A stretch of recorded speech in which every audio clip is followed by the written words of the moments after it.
Teresko, co tam provádíš? Vybíráš drobky z křesílka, co zbyly? Jo, ale opatrně dávej pozor.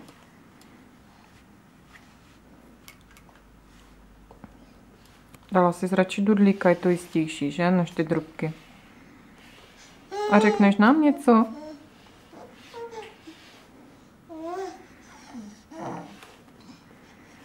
Za chvilku se musíme oblékat a jedeme na výlet. No.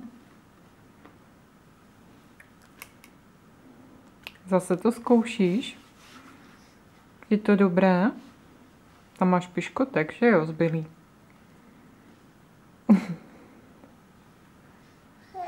A uděláš kuk? Kuk? Jo, kuk.